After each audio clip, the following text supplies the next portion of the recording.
नमस्कार दोस्तों, मैं हूं आशीष और आप सुन रहे हैं सुनो कहानी हॉरर पॉडकास्ट हिंदी। आज की कहानी है हॉन्टेड जंगल में नर पक्षी। मेरे बहादुर दर्शकों, थ्रिल और चिल्स के एक और रोंगटे खड़े कर देने वाले नए एपिसोड में आपका फिर से स्वागत है। भूत प्रेत, पिशाच और शैतानों की रोमांचक कहानियां आपको इस चैनल पर सुनने को मिलती हैं।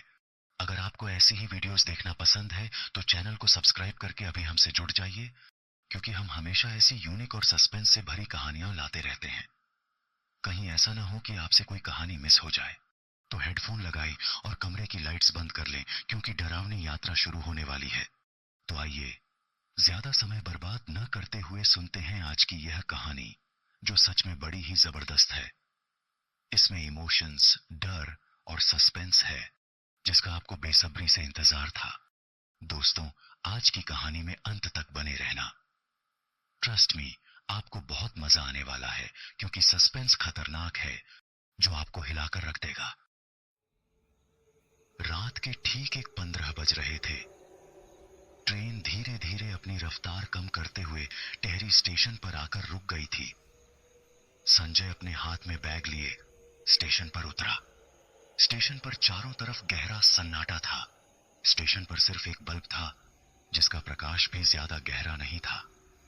बाकी सारी जगह अंधेरे के साम्राज्य में डूबी हुई थी। उसे पहले से पता था कि यह इलाका काफी पिछड़ा हुआ है, इसलिए स्टेशन की भी वही हालत थी। उसने अपना मोबाइल निकाला और टॉर्च जलाकर बाहर जाने का रास्ता ढूंढने लगा। थोड़े आगे जाकर उसे रास्ता दिखाई दिया। वह स्टेशन के बाहर निकला। उसने देखा कि बाहर 3-4 छोटी छोटी दुकानें थीं, जो फिलहाल बंद पड़ी थीं। पूरा इलाका मानो जंगल से घिरा हुआ था। जहां देखो वहां भयानक अंधेरा और जंगल। तभी उसकी नजर एक घोड़ा गाड़ी पर पड़ी। वह आगे बढ़ा और घोड़ा गाड़ी के पास पहुंच गया। अंदर एक आदमी सो रहा था। संजय ने उसे हिलाकर जगाया। वह झलाकर डर के मारे चिल्लाने लगा, कौन है, कौन है? संजय ने कहा, अरे भाई डरो मत, मुझे टेहरी फैक्ट्री जाना है। वह उठा और ध्यान से संजय को देखकर बोला, अरे साहब, आप इतनी रात को यहां क्यों आ गए? संजय ने कहा, मैं उस फैक्ट्री का नया मैनेजर हूं, क्या तुम मुझे अभी वहां ले चलोगे? उसने कहा, साहब आसपास देखिए, कोई और आपको दिख रहा है। आप सुबह वाली ट्रेन से आ जाते तो कई सवारियां आपको मिल जाती। संजय ने कहा, तो तुम यहां क्या कर रहे हो? उसने कहा, ये घोड़ा गाड़ी ही मेरा घर है। दिन में चलाता हूं और रात में इसी में सो जाता हूं। अब आप भी यहीं कहीं सो जाएं। सुबह आपको ले चलूंगा। फालतू में मुझे अपनी नींद नहीं बिगड़नी। संजय ने कहा, देखो तुम ये बताओ सवारी का लेते कितना हो? उसने कहा, देखिए फैक्ट्री काफी दूर है, करीब 1 घंटा लगेगा और सवारी के लेता हूं 100 रुपए। सुबह ले चलूंगा, अब माफ कीजिए। संजय ने सोचा कि सुबह तक यहां इंतजार नहीं कर सकता। उसने कहा, देखो मैं तुम्हें 200 रुपए दूंगा, अगर अभी चलोगे तो ही। उसने कहा, नहीं, हम तो सुबह ही जाएंगे। मैं रात में कहीं नहीं जाता। लोग कहते हैं कि रात में इन जंगलों से जाना मौत से कम नहीं। संजय ने थोड़ा सोचा, फिर कहा, देखो अब आखिरी बार कह रहा हूं, 300 रुपए दूंगा अगर अभी चले तो, वरना सुबह तो 100 रुपए ही दूंगा। उसने सोचा, अगर इनको अभी ले चलूंगा तो तिगुना फायदा होगा।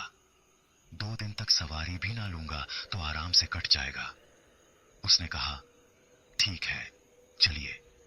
संजय घोड़ा गाड़ी में बैठ गया। फिर वे फैक्ट्री की तरफ रवाना हुए। भयानक जंगल से होता हुआ रास्ता था। संजय ने पूछा, यहां तो घर भी नहीं दिखाई दे रहे? उसने कहा, साहब यह टेहरी है। यहां छोटे छोटे कई गांव हैं। हर एक गांव एक दूसरे से काफी दूर दूर है।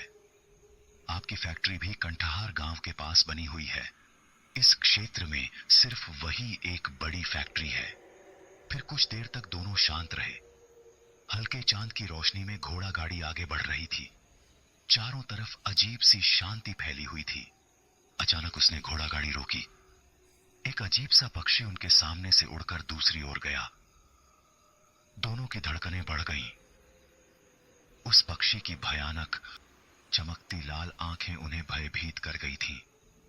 संजय ने कहा, अजीब ही पक्षी था, तुम डरो मत, आगे बढ़ो।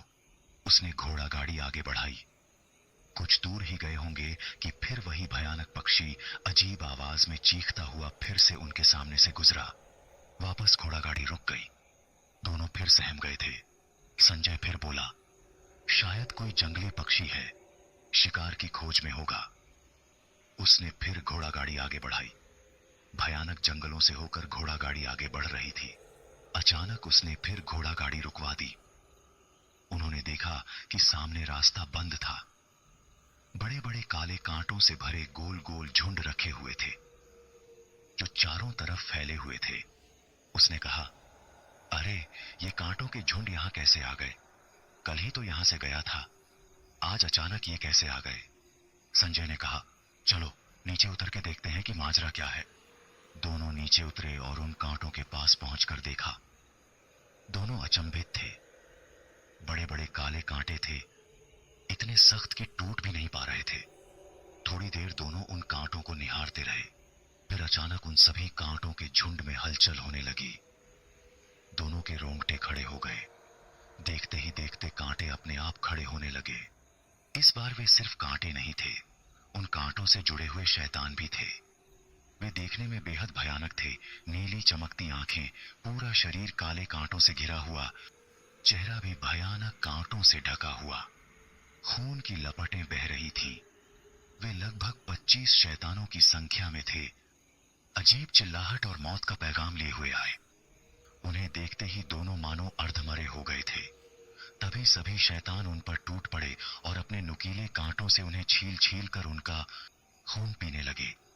उनके शरीर के एक एक मांस के टुकड़े नोच डाले। उनकी चीखें सुनने वाला वहां कोई और इंसान न था। यह सारा नजारा वह भयानक पक्षी पेड़ पर बैठा देख रहा था। वह भयानक रात गुजर चुकी थी। अगले दिन सुबह के 11 बजे यशवंत विला में फोन की घंटी बजी। यशवंत जी ने फोन उठाया। सामने की खबर सुन उनके असिस्टेंट रत्नाकर ने पूछा, क्या हुआ साहब? उन्होंने चिंतित स्वर में कहा, एक और मौत हो गई है, हमारे नए मैनेजर की मौत हो गई है। रत्नाकर ने पूछा, तो अब किसे भेजें इन सब का पता लगाने के लिए? यशवंत जी ने कहा, मुझे पता है कि अब किसे भेजना है। यशवंत जी ऊपर सीढ़ियों से एक कमरे के सामने आए। उन्होंने दरवाजा खोला। अंदर अंधेरा था। उन्होंने लाइट जलाई। सामने बेड पर रवि किसी सोच में डूबा हुआ था। उन्होंने कहा, बेटा, कब तक उन दुखी यादों के बारे में सोचते रहोगे? आज मुझे तुम्हारी जरूरत है। तुम्हें टहरी जाना होगा। रवि 26 साल का था। देखने में किसी हीरो से कम नहीं। उसने अपने पिता के बिजनेस को आसमान की बुलंदियों पर पहुंचा दिया था, पर पिछले 1 साल से वह खुद से बिछड़ गया था। बिजनेस में अब उतार आने लगा था। वह केवल अपने कमरे में घंटों एक ही बात सोचता रहता। वजह थी निराली। वह उसकी असिस्टेंट बनकर आई थी। उसने पूरी तरह रवि को बदल दिया था। वे दोनों एक दूसरे को जान से भी ज्यादा चाहते थे। पर एक दिन अचानक निराली उसकी जिंदगी से कहीं चली गई थी। न कोई मनमुटाव हुआ था, न कोई झगड़ा। बस वह ऐसे ही एक दिन उसकी जिंदगी से चली गई। कुछ दिन बाद रवि को उसका कॉल आया। उसने कहा, रवि, मैं अब तुमसे प्यार नहीं करती, हो सके तो मुझे भूल जाना। बस यही आखिरी शब्द कहकर उसने फोन रख दिया। उसके बाद रवि ने कई बार उसे ढूंढने की कोशिश की, पर वह उसे कहीं नहीं मिली। तब से रवि उसे ही ढूंढता है। वह आज भी इसी आशा में है कि निराली एक दिन जरूर आएगी। उसने तो कोई वजह भी नहीं बताई। कितना प्यार करती थी मुझसे। वो कैसे ये सब कर सकती है? अब पूरा 1 साल बीत गया था। यशवंत जी बोले, देखो बेटा, मैं तुम्हारा दुख समझ सकता हूं, पर कब तक तुम ऐसे ही जियोगे? रवि बोला, पापा, वह मुझे छोड़ के कैसे जा सकती है? कितना प्यार करती थी मुझसे। यशवंत जी ने कहा, बेटा, उसे जाना था, वह चली गई। अगर उसे वापस आना होता तो कब की आ चुकी होती। तुम अब ये सब सोचना बंद करो बेटा। वह फैक्ट्री अब हमारी आखिरी उम्मीद है। हमारा बिजनेस अब बंद होने की कगार पर है। रवि ने कहा, मैं समझ सकता हूं पापा, अब उसे भूल जाना ही ठीक होगा। कब तक मैं आपको भी दुख देता रहूं? मैं जाऊंगा। यशवंत जी ने कहा, बेटा, वहां के वर्कर्स डरे हुए हैं। पिछली 4 मौतें हो चुकी हैं। हमारा कामकाज बंद होने की कगार पर है।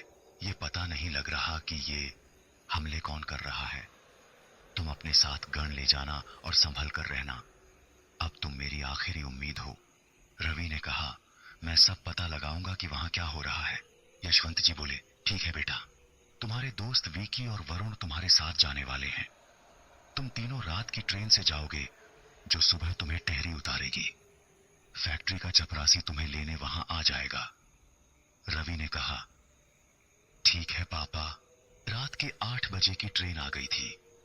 विकी, वरुण और रवि तीनों ट्रेन में बैठ गए थे टेहरी जाने के लिए। विकी, ओ यारो, आज पूरे 1 साल बाद हम तीनों कहीं एक साथ जा रहे हैं। बड़ी खुशी हो रही है। वरुण, हाँ यार, सही कहा। इसीलिए तो अंकल ने जैसे ही कहा कि रवि के साथ जाओगे तो मैं तुरंत तैयार हो गया। रवि, हमें पता है तुम किस दुख से गुजरे हो, पर यार हम तुझे कभी ऐसे दुखी नहीं देख सकते। बिजनेस के बहाने हम फिर वही जिंदगी जीएंगे जब हम तीनों साथ में घूमने निकलते थे। रवि, उसकी याद तो आती है, पर पापा ने भी सही कहा, उसे आना होता तो कब की आ चुकी होती। वरुण, यार, हम तुझे फिर से वही बिंदास रवि बना देंगे। ट्रेन अब रवाना हो चुकी थी। तीनों दोस्त अपनी बातों में खोए थे। सबसे पहले कंठहार गांव आता था। उसके पीछे फैक्ट्री वालों की तरफ से बाहर से आए कामदारों के लिए छोटे घर बनाए गए थे। उसके बाद करीब 1 किलोमीटर पर फैक्ट्री थी। करणवीर फैक्ट्री का सुपरवाइजर था। आज उसे घर जाने में देर हो गई थी। करीब रात के 11 बज रहे थे। उसने अपनी साइकिल उठाई और अपने घर की तरफ रवाना होने लगा। घर 1 किलोमीटर पर था। रास्ता घने जंगल से होकर गुजरता था। वैसे तो कोई भी रात में उस रास्ते से नहीं जाता था। कारण था कुछ वर्कर्स की अचानक हुई मौतें, पर करणवीर निडर इंसान था, इसीलिए इतनी रात को भी अकेला निकला था। धीरे धीरे साइकिल आगे बढ़ रही थी। अजीब सा डरावना सन्नाटा पसरा हुआ था। रात के कीड़ों की भयानक आवाजें उस जंगल में गूंज रही थीं। तभी अचानक वह भयानक पक्षी अजीब सी डरावनी चिल्लाहट के साथ उसकी साइकिल के सामने से गुजरा। करणवीर सहम गया। इतना अजीब डरावना पक्षी उसने कभी नहीं देखा था। आते ही वह पक्षी कहीं गायब हो गया। उसने खुद को संभाला और साइकिल आगे बढ़ाई। फिर वही डरावना पक्षी उसकी चमकती भयानक लाल आंखों से घूरता हुआ अजीब चिल्लाहट के साथ वापस वहां से गुजरा। इस बार करणवीर डरकर कांप उठा। उसके दिल की धड़कनें बढ़ गई थीं। वह पसीने से लाल हो गया था। थोड़ी देर बाद उसने फिर साइकिल आगे बढ़ाई, पर इस बार उसके रोंगटे खड़े हो गए। उसने देखा सामने 5 अजीब शैतान भालू उसी के सामने खड़े होकर उसे देख रहे थे। वे कोई साधारण भालू नहीं थे। बहुत ज्यादा बड़े, चेहरा लाल चमड़ी सा जला हुआ, आंखें आग जैसी जलती हुई, माथे पर काले सींग और पूरे शरीर से नीला द्रव्य बह रहा था। गुस्से से करणवीर को घूर रहे थे। सभी अजीब आवाजों में दहाड़ने लगे, जैसे कोई शैतान जोर से रो रहा हो। फिर सारे उसकी तरफ दौड़े। सभी ने उसे बुरी तरह चीर फाड़ डाला। उसके एक एक अंग को भयानक तरीके से फाड़ नोच डाला।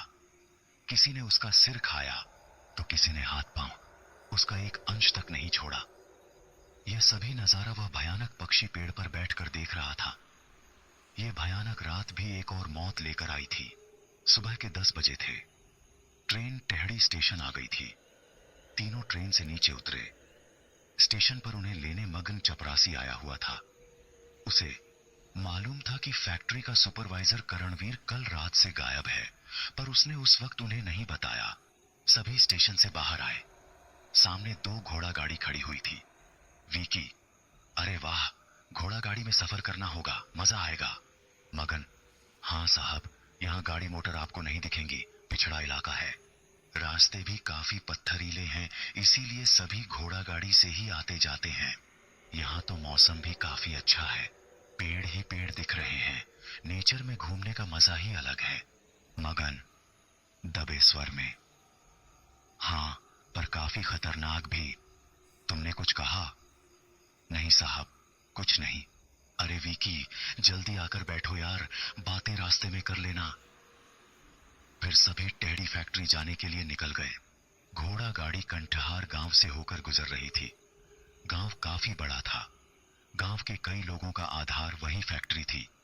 थोड़ी देर बाद फैक्ट्री भी आ गई थी। फैक्ट्री काफी बड़ी थी। फैक्ट्री के असिस्टेंट मैनेजर रामनाथ और कई वर्कर्स रवि के आने का ही इंतजार कर रहे थे। उन तीनों दोस्तों का अच्छा स्वागत किया गया। कुछ देर फैक्ट्री घूमने के बाद वे सभी नाश्ते पर ऑफिस में बैठे। रवि, रामनाथ जी, सभी वर्कर्स इतने उदास क्यों हैं? रामनाथ, उसने सारी हुई घटनाएं विस्तार से रवि और उसके दोस्तों को बताईं। रवि, इन्हीं घटनाओं से शायद सभी वर्कर्स डरे हुए हैं, इसीलिए सीमेंट का उत्पादन भी ज्यादा नहीं हो रहा। विकी, मुझे लगता है शायद कोई चोर गैंग होगी। वरुण, नहीं, वो इतनी बुरी तरीके से नहीं मारेंगे। सुपरवाइजर भी तो गुम है, शायद इस फैक्ट्री से किसी को दुश्मनी हो। रवि, वही हमें पता लगाना है कि बात क्या है। रामनाथ, सर, आप ज्यादा ना सोचें। मगन, सभी को घर ले जाओ और अच्छे से सबकी देखरेख करना। मगन, जी साहब, ठीक है। रवि, देखो रामनाथ, सबको बोल देना कि रात में अकेले ना निकलें। अगर जाना ही हो तो 5-7 आदमी एक साथ कहीं भी जाएं। रामनाथ, ठीक है साहब, मैं बोल दूंगा। आप सब जाकर अब आराम फरमाइए, सफर से थक गए होंगे। फिर सभी घोड़ा गाड़ी में बैठकर कंठहार गांव गए, जहां एक अच्छा मकान रवि और उनके दोस्तों के लिए लिया गया था। रात को खाना खाने के बाद मस्त गांव की ठंडी हवा का मजा लेते हुए तीनों दोस्त बाहर बैठकर बातें करने लगे। विकी, कितना शांत लगता है ना यहाँ, मानो शहर की भीड़ भाड़ से सुकून की जगह आया हूं। वरुण, हाँ, गांव होते ही ऐसे हैं जहां आते ही मन प्रफुल्लित हो जाता है। ये ढेर सारे पेड़, ठंडी हवाएं बड़ा सुकून देती हैं। विकी, क्या हुआ रवि, अब तक चुपचाप हो, कुछ बोलो भी। रवि, निराली की यादों में इतना खोया था कि किसी चीज का ठिकाना ना था मुझे। अब यहाँ आकर अच्छा लग रहा है। बस अब इस फैक्ट्री की समस्या दूर करूं तो हमारा बिजनेस फिर से तेजी पकड़े। वरुण, हाँ यार, क्यों कोई इन मासूम लोगों को मार रहा होगा। विकी, तो चलो पता करने चलते हैं। वरुण, कहां? विकी, जिस रास्ते ज्यादा मौतें हुई, जहां से हम दोपहर यहां आए, कई मौतें रात में हुई हैं, शायद हमें कुछ पता लगे। रवि, सही कहा, मैं अपनी गन ले लेता हूं। तुम मग्न से कहो कि एक घोड़ा गाड़ी का प्रबंध करे। मग्न थोड़ी देर में एक घोड़ा गाड़ी वाला लेकर आया। घोड़ा गाड़ी वाले ने पहले तो मना किया, पर ज्यादा पैसों के चलते मान गया। मगन ने उन्हें पहले समझाया था कि रात में न जाए, यहाँ कहीं भी रात में निकलना मतलब अपनी मौत बुलाना है, पर उन्होंने कहा कि वे जल्द लौटेंगे। तीनों घोड़ा गाड़ी पर सवार होकर फिर से फैक्ट्री की तरफ जाने निकले। गांव के बाद वर्कर्स के लिए बनाए गए घरों से भी वे आगे निकल गए। अब वे सुनसान रास्ते पर थे। पूरा जंगल से घिरा हुआ था। रात के कीड़ों की भयानक आवाजें गूंज रही थीं। धीरे धीरे घोड़ा गाड़ी आगे बढ़ रही थी। तभी अचानक वही भयानक पक्षी अपनी डरावनी लाल आंखों से ताकता हुआ अजीब सी चिल्लाहट के साथ वहां से गुजरा। घोड़ा गाड़ी अचानक थम गई। सभी सहम गए थे, पर रवि बोला, कोई जंगली पक्षी होगा, आगे चलो। घोड़ा गाड़ी फिर आगे बढ़ी। फिर से कुछ दूर जाने पर वही भयानक पक्षी चिल्लाता हुआ सामने से गुजरा। सभी डर गए। इतना भयानक पक्षी अब तक उन्होंने नहीं देखा था। वह फिर वहां से गायब हो गया। विकी, कोई जंगली पक्षी होगा यार, चलो आगे, डरो मत। घोड़ा गाड़ी चालक, साहब, सामने एक बड़ा पत्थर है, जरा उसे हटा दीजिए। वरुण उतरने ही जा रहा था कि विकी ने उसे रोका। तुम रहने दो, सुकड़े पहलवान। अरे, मैं किस दिन काम आऊंगा? अब सिर्फ तुम सब मेरी ताकत देखो। हाँ, जैसे तुम्हारे दादा परदादा तो पहलवान थे, जाओ कोशिश करो। हाँ हाँ, तुम बस मेरी ताकत देखो, ज्यादा ना बोलो। हो सके तो सीखने की कोशिश करना। 5 साल से एक लड़की के पीछे पड़े हो, भाव तो देती नहीं, और ऊपर से हमसे सीखने की बात करते हो। तुम ना आप ज्यादा पर्सनल मत जाओ, समझे? सिर्फ देखो। जी पहलवान जी, ताकत दिखाइए अपनी। विकी नीचे उतरा और पत्थर को सरकाने लगा, पर उससे वह हिला तक नहीं। कई देर तक प्रयास करने के बाद वह पसीने से भीग गया, फिर पीछे मुड़ा। सभी उसे देख हंस रहे थे। वरुण, क्यों महाशय, क्या हुआ आपकी ताकत का? उसने फिर कोशिश की, पर वह थक गया और फिर पीछे मुड़कर उन्हें देखने लगा। सभी फिर हंसने लगे। तभी एक बड़ा भयानक हाथ आकर उसके पेट के आर पार हो गया। उसने वीकी का पेट बुरी तरह फाड़ दिया और उसकी अंतड़ियां निकालकर खाने लगा। वह शैतान दिखने में बहुत बड़ा, माथे पर नीले सींग, कांटेदार भयानक हाथ, मुंह पूरा काला और काले लंबे दांत, जली हुई चमड़ी और पूरे शरीर से खून बह रहा था। सभी यह देख बुरी तरह कांप उठे। वीकी मारा गया। यह देखते ही रवि ने गन निकालकर फायरिंग की, पर उस शैतान पर उसका कोई असर न हुआ। तभी उसी जैसे कई शैतान वहां आ धमके। रवि नीचे उतरने वाला था कि वरुण ने उसे पकड़ लिया और बोला, घोड़ा गाड़ी भगाओ। चालक ने बिना देर किए घोड़ा गाड़ी तेजी से चलाई। सारे शैतान बुरी तरह उनका पीछा करने लगे। कई बार तो वे बहुत पास आ जाते। डर का माहौल बना हुआ था। सभी शैतान अजीब चिल्लाहट से उनके पीछे भाग रहे थे। आसमान में वह भयानक पक्षी भी उड़ रहा था, पर घोड़ा गाड़ी तेज होने के कारण वे वर्कर्स के घरों तक पहुंच गए। पीछे मुड़कर देखा तो सभी शैतान गायब थे। सिर्फ वह भयानक पक्षी उड़कर उन्हें देखे जा रहा था। सभी उसे देखते रहे, फिर वह भी अजीब आवाज में चिल्लाता हुआ गायब हो गया। दूसरे दिन सुबह सभी वीकी के अंतिम संस्कार में शामिल हुए। उसकी केवल कुछ हड्डियां ही मिली थीं। उसका दूसरा कोई न था, क्योंकि वह और वरुण दोनों अनाथ थे। रवि और वरुण के आंसू थम नहीं रहे थे। उस रात की घटना घोड़ा गाड़ी चालक ने सबको बता दी थी। सभी वर्कर्स और गांव वाले डर में थे। तभी रवि की नजर पेड़ पर बैठे उस भयानक पक्षी पर पड़ी। वह पक्षी उड़कर जंगल में जाने लगा।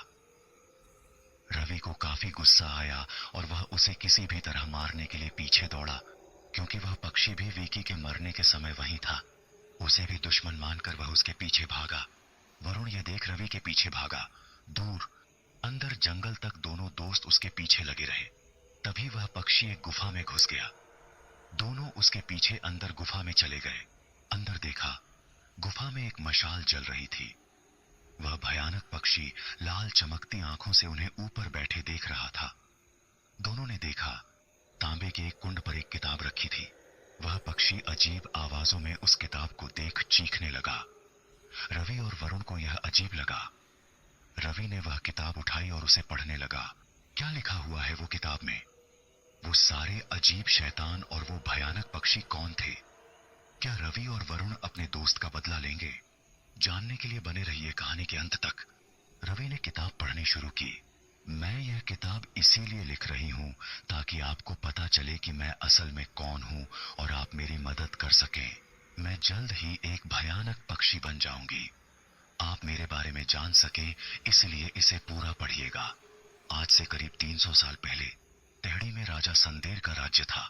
राज्य में सब कुछ सही चल रहा था। सारे राज्य के लोग राजा को बहुत मानते थे। पर अचानक एक ऐसा समय आया जब राजा के कई सेनापति, बड़े बड़े ओहदों के सैनिक और उसके विश्वास पात्र लोग किसी न किसी तरह से मरने लगे। यह समझ नहीं आ रहा था कि यह सब क्या हो रहा है। राजा बहुत चिंतित रहते थे। लेकिन एक दिन सच्चाई सामने आई। राजा की तीसरी पत्नी यकांती और उनके मंत्री कसर ये सब कर रहे थे। दोनों काली विद्या में निपुण थे और जल्द ही राजा को भी मारने वाले थे, क्योंकि रानी उस सिंहासन को हड़पना चाहती थी। उसकी इस मंशा में मंत्री भी उसका साथ दे रहा था। पर राजा को जल्दी ही इस बात की भनक लग गई। उसने दोनों को हरथोंक पहाड़ी पर बनी अपनी एक गुप्त जेल में डाल दिया। उन्हें न खाना दिया गया, न पानी। कुछ दिन बाद उन्होंने दम तोड़ दिया। राजा ने साधुओं से कहकर उस गुप्त जेल को मंत्रों के धागों से बांध पूरी तरह दफना दिया, ताकि भविष्य में कोई उन दुष्टों के बारे में न जान सके। मरने के बाद वे दोनों शैतानी आत्माएं बन गए थे। वे तभी मुक्त हो सकते थे जब कोई ऐसी लड़की उन्हें छुड़ाए जिसके गले पर 3 तिल हों और जो अमावस्या के दिन जन्मी हो। वे सालों से ऐसी लड़की का इंतजार कर रहे थे ताकि कोई उस पहाड़ी पर आए और उसके हाथों से धागे टूटे जिससे उनकी शैतानी शक्तियां बढ़ जाएं।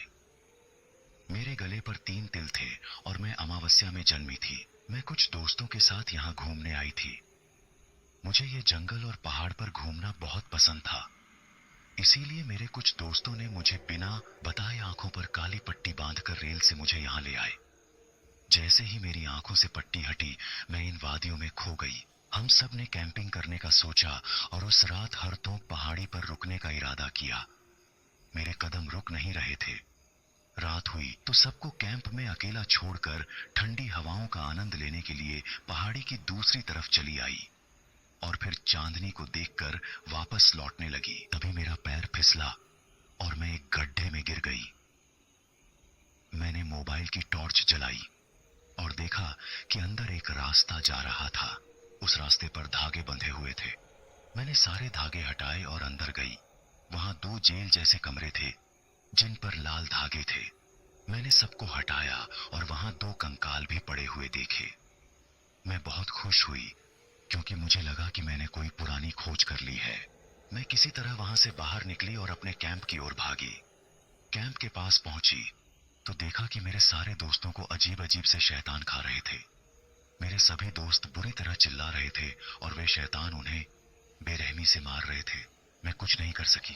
पीछे मुड़ने पर देखा कि वहां 2 और शैतान खड़े थे। एक की लाल आंखें गुस्से से भरी हुई थी, लंबी नाक, शरीर पर लिपटे हुए भयानक सांप, लंबे नाखून और बिखरे बाल। वह पूरी तरह भयानक चुड़ैल थी। दूसरा शैतान अजीब से भयानक दांत, माथे पर सींग, जली हुई लाल चमड़ी, लंबे भयानक हाथ और जलती हुई आंखों वाला था। ये दोनों यकांती और कसर ही थे। उन्होंने मुझे मारा नहीं, पर मुझ पर कई भयानक क्रियाएं की। एक दिन उन्होंने मुझे इसी जगह पर छोड़कर कहा, तेरी वजह से हम मुक्त हुए हैं, इसलिए तुझे हम नहीं मारेंगे, पर तुझे सजा देंगे ताकि हमारे बारे में किसी को कभी पता न चले और हम अंधेरी रातों में इस टेहड़ी के लोगों को मौत के घाट उतार सकें और हमारा बदला पूरा हो सके। मैं पूरी तरह से कांप उठी थी। उन्होंने फिर कहा, आज रात तू भयानक पक्षी बन जाएगी और फिर तू भी हमारे शैतानी प्रकोप को देखेगी। ये कहकर वो चले गए। मेरे साथ मेरा एक बस्ता था जिसमें मैं यहाँ के सफर में अपने अनुभव लिखने वाली थी। पर जब मुझे पता चला कि मेरा अस्तित्व बदलने वाला है, मैंने यह घटना लिख दी ताकि कोई मेरी मदद कर सके। मुझे बस इतना पता है कि उन्हें खत्म करने के लिए कंठी जल चाहिए, पर वह कहाँ है यह मुझे नहीं पता। मेरा नाम निराली है। रवि और वरुण की आंखों में आंसू थे। रवि जान गया था कि वह उसी की निराली थी जिसके गले पर 3 तिल के निशान थे। वह रो रो कर उसे देखे जा रहा था। वह भयानक पक्षी बनी हुई निराली भी रोना चाहती थी, पर वह रो नहीं सकती थी। वह रवि को गले लगाना चाहती थी, पर नहीं लगा सकती थी क्योंकि वह अब एक भयानक पक्षी बन चुकी थी। उसके मुंह से सिर्फ डरावनी और अजीब चीखें निकलती थीं। वह बोल भी नहीं सकती थी। रवि, मैंने कितना कुछ गलत समझ लिया था। निराली, तुम्हारे बारे में सच्चाई अब पता चली। वरुण, तुमने इस 1 साल में कितने दुख झेले होंगे निराली, हम समझ सकते हैं। हमने भी अपने दोस्त विकी को खो दिया। निराली, मैं तुम्हें किसी भी तरह इस जंजाल से छुड़ाकर रहूंगा और अपने दोस्त विकी का बदला भी लूंगा। विकी अब हमारे बीच नहीं है, पर उन शैतानों को मारकर हम तुम्हें बचाएंगे। अगर तुम मुझे किसी भी तरह उस वक्त बता देती कि तुम कहां जा रही हो तो मैं कब का यहां आ गया होता, पर शायद तुम्हारी कुछ मजबूरी रही होगी। निराली जब पहले जैसी होगी वो तभी पता लगेगा। फिलहाल हमें एक साथ रहना है।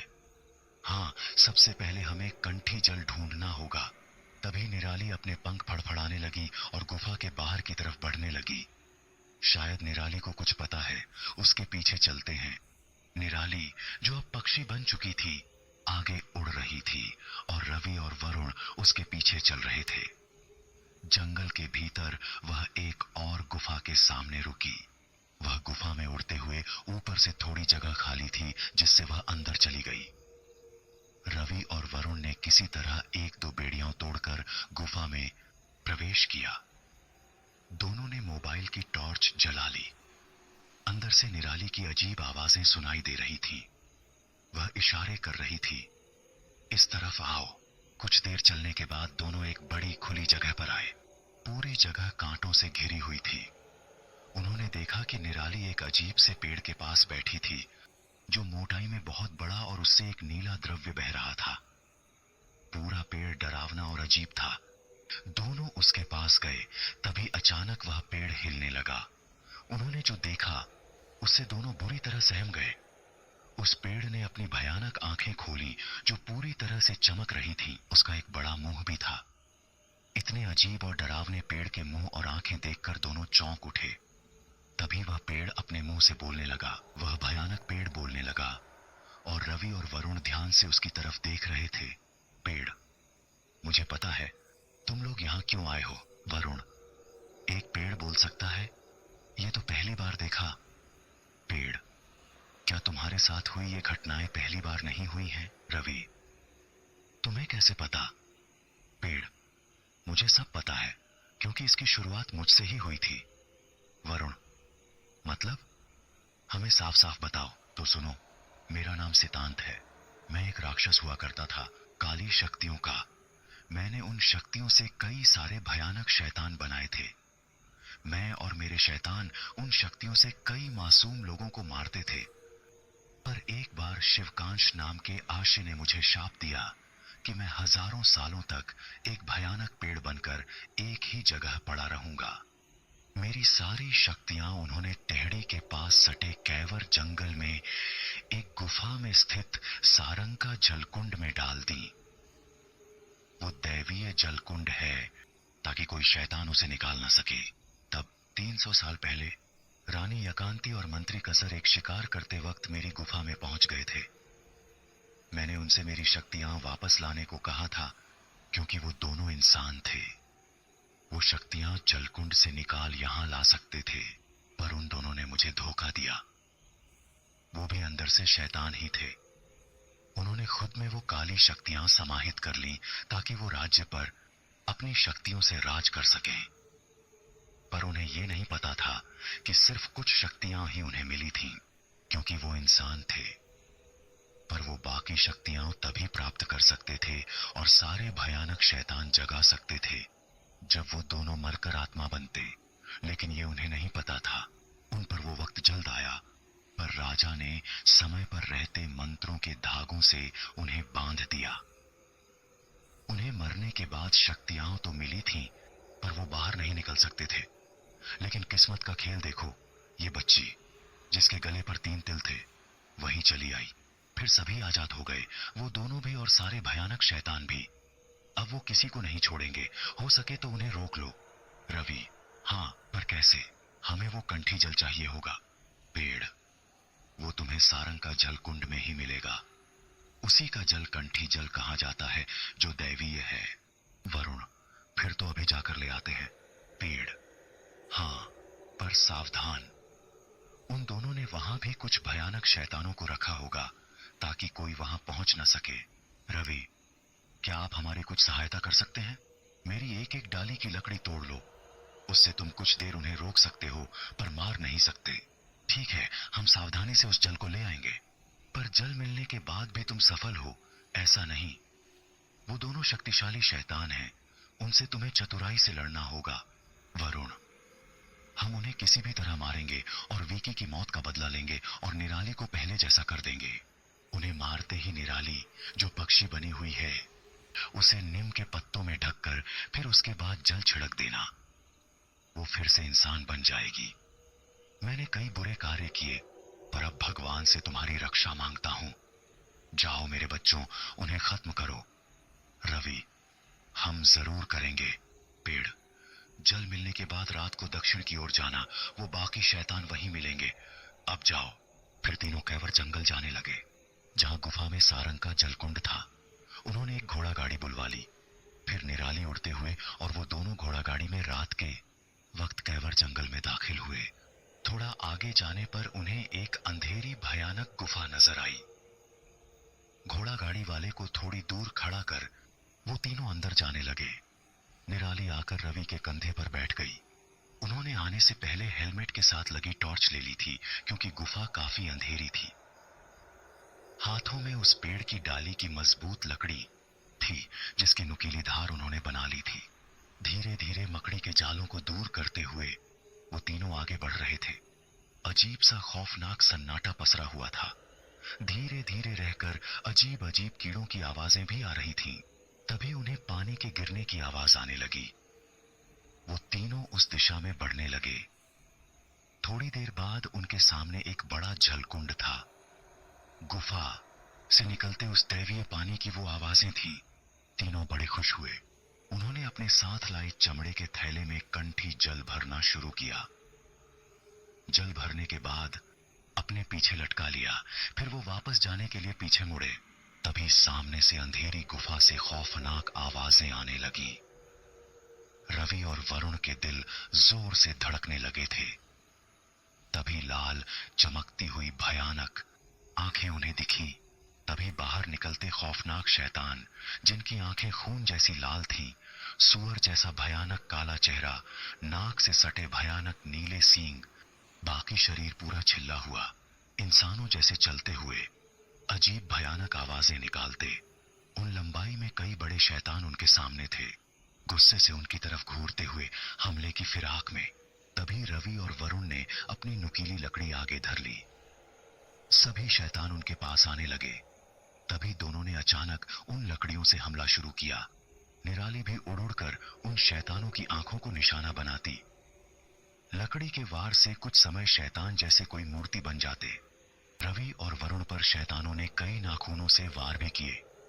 वो थोड़े घायल हुए। रवि, वरुण, ये कंठी जल तो इन्हें भी मार सकता है, ये हम कैसे भूल गए।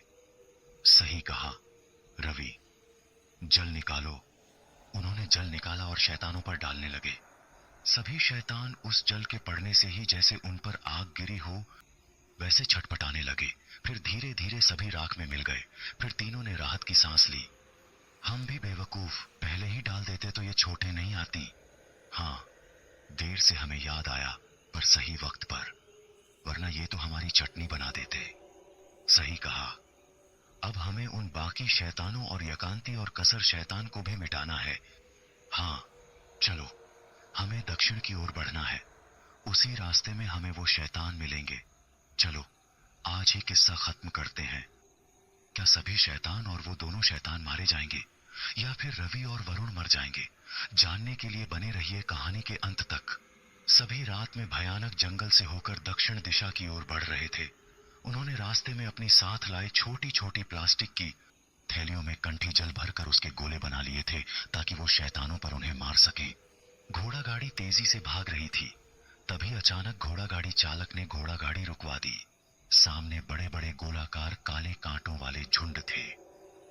वो वही शैतान थे जिन्होंने नए मैनेजर को मारा था, पर इन्हें ये बात नहीं पता थी। सभी उन कांटों के झुंड को हटाने नीचे उतरे। तभी अचानक वो सभी शैतान कांटों से बाहर आ गए।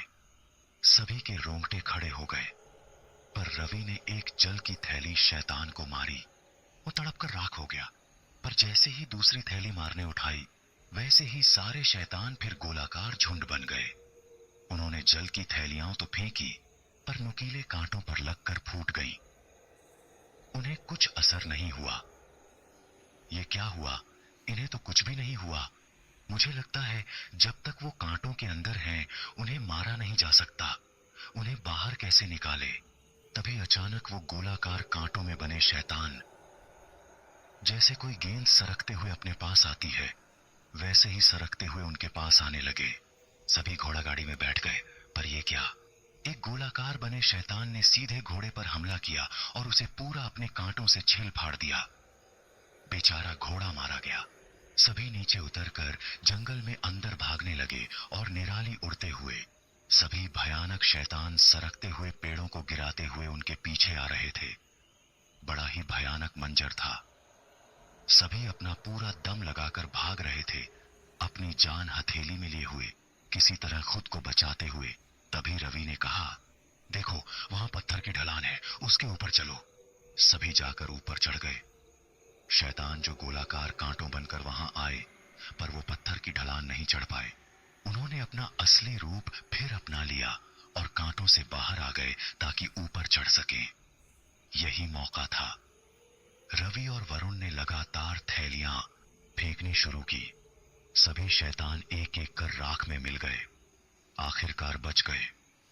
हाँ, पर अभी और बाकी हैं। तभी उसने एक तरफ इशारा किया। वो देखो, निराली। घोड़ा गाड़ी चालक और वरुण ने उस तरफ देखा।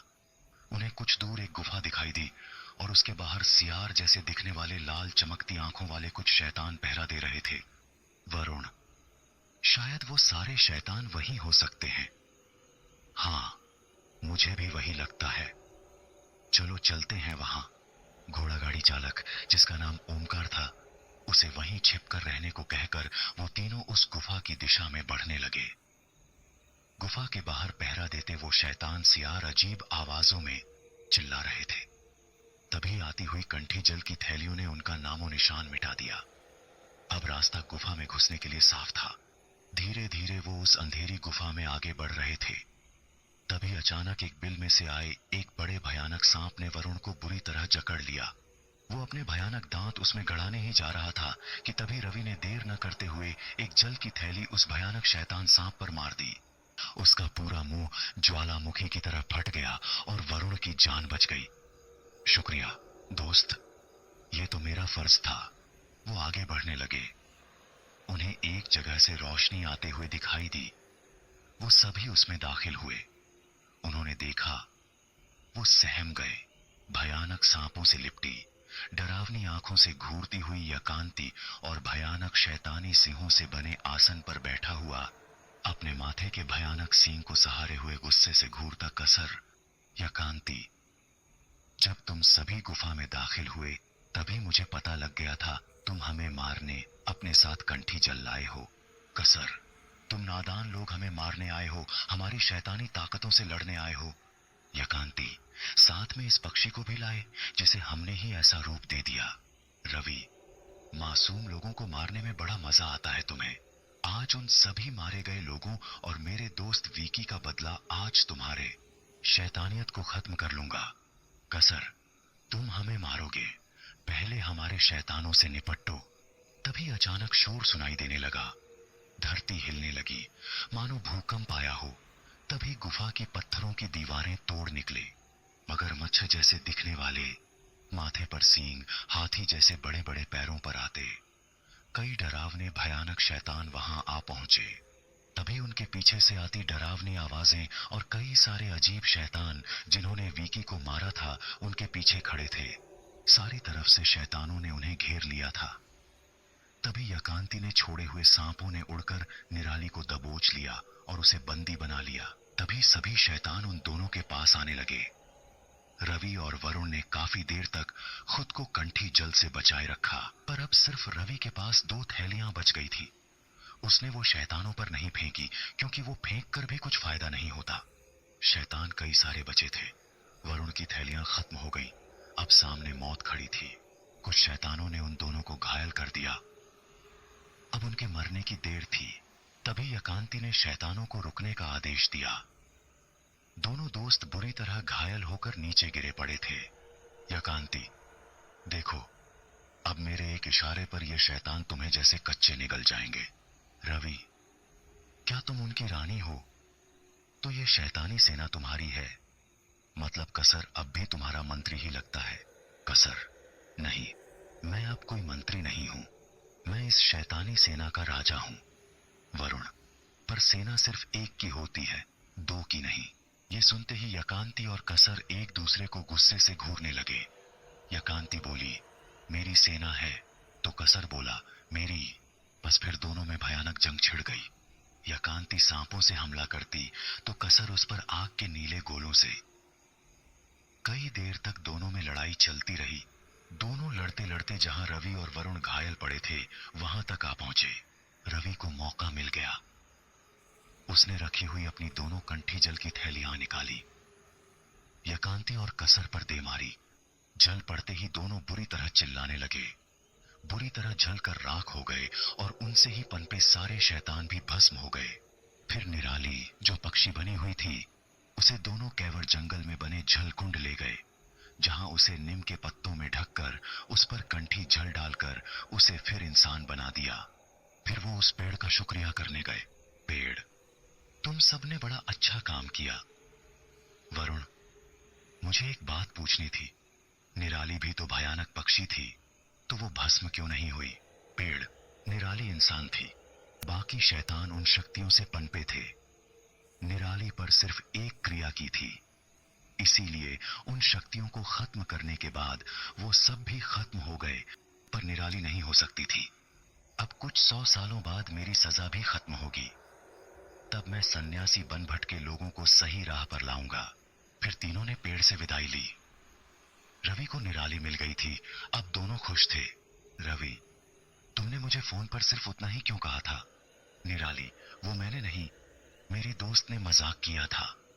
वो जानना चाहती थी तुम मुझसे कितना प्यार करते हो और मुझे ढूंढने की कोशिश करोगे। मैं तुम्हें सच्चाई बताने वाली थी, पर मेरे साथ ये घटना घट गई, मुझे माफ कर देना। रवि ने उसे कसकर गले लगा लिया। फैक्ट्री अब काफी अच्छी चल रही थी, बिजनेस अब आसमान छू रहा था। रवि ने उस घोड़ा गाड़ी वाले को नया बेहतरीन घोड़ा दिलवा दिया। कुछ सालों बाद रवि और निराली ने शादी कर ली। वो कई बार पेड़ से मिलने के लिए जाया करते वरुण के साथ। तो दोस्तों, ये कहानी यहीं पर समाप्त होती है। आप सबने चैनल को इतना प्यार दिया, इसके लिए आपका आभार। इस कहानी पर आपकी प्रतिक्रिया जरूर दें और बताएं किसका रोल आपको बहुत अच्छा लगा। ऐसी ही कहानियां लेकर मैं आपको जल्द मिलूंगा, तो दोस्तों मुझे जरूर फॉलो कर दीजिए ताकि अगली कहानियों का आपको पता चले। आप सबका दिल से धन्यवाद। जल्द मिलूंगा नई कहानी के साथ।